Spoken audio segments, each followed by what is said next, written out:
झारखंड के एक शांत इलाके में रहने वाली आराध्या और उसका छोटा भाई आदित्य अपने माता पिता के साथ रहते थे। पिता मनोज शर्मा एक छोटी सी दुकान चलाते थे और मां सुनीता सिलाई का काम करती थी। लॉकडाउन ने उनकी आर्थिक स्थिति को डगमगा दिया था। माता पिता दिन भर मजदूरी की तलाश में घर से बाहर रहते, जबकि आराध्या और आदित्य घर में अकेले पढ़ाई और मोबाइल पर वक्त बिताते। एक दिन आदित्य ने ऑनलाइन क्लास के बहाने एक अश्लील वीडियो देखा।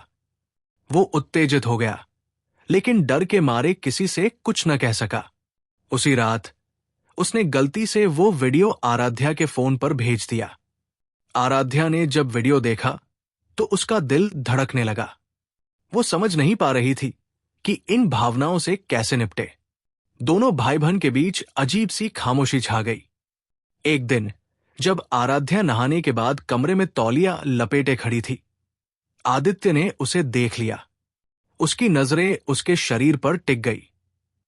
आराध्या ने उसे डांटा, लेकिन रात को उसके मन में वही वीडियो और आदित्य की नजरें घूमने लगी। कुछ दिनों बाद आदित्य ने हिम्मत जुटाकर आराध्या से कहा, दीदी, क्या तुमने वो वीडियो देखा? मैं कुछ समझ नहीं पा रहा। आराध्या ने गुस्से में जवाब दिया, तू बस अपनी पढ़ाई पर ध्यान दे। लेकिन उसकी आवाज में डर था।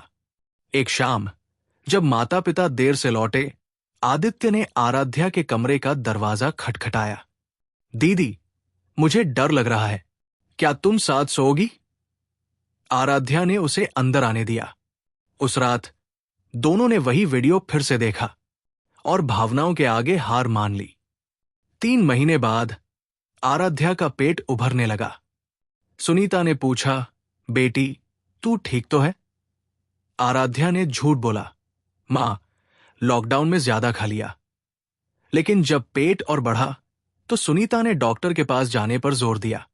रिपोर्ट आई तो परिवार की दुनिया ही उजड़ गई।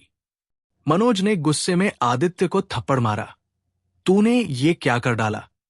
सुनीता रोते हुए बोली, ये हमारी गलती है, हमने बच्चों पर नजर नहीं रखी। पुलिस और कोर्ट का सिलसिला शुरू हुआ। आदित्य को किशोर सुधार गृह भेजा गया और आराध्या का गर्भपात करवाया गया। कहानी का अंत दुखद नहीं, बल्कि सीख देने वाला है। परिवार ने काउंसलिंग शुरू की।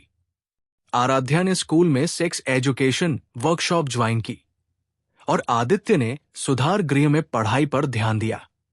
मनोज और सुनीता अब बच्चों के साथ खुलकर बात करते हैं।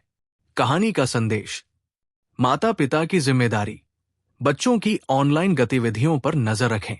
यौन शिक्षा की अहमियत, किशोरों को सही गलत की समझ दें। संवाद का महत्व, बच्चों के साथ खुलकर बात करें ताकि वे भटके नहीं। इस कहानी से हमें क्या सीख मिलती है?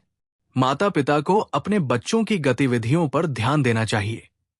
मोबाइल फोन का सही उपयोग सिखाना बेहद जरूरी है। बच्चों को सही गलत का ज्ञान देना चाहिए ताकि वे भटकाव का शिकार न हों। यह कहानी केवल एक जागरूकता संदेश देने के लिए लिखी गई है। हमारा मकसद किसी की भावनाओं को ठेस पहुंचाना नहीं, बल्कि समाज में बढ़ती इस समस्या के प्रति लोगों को सतर्क करना है। आपका इस पर क्या विचार है? कमेंट में अपनी राय जरूर दें।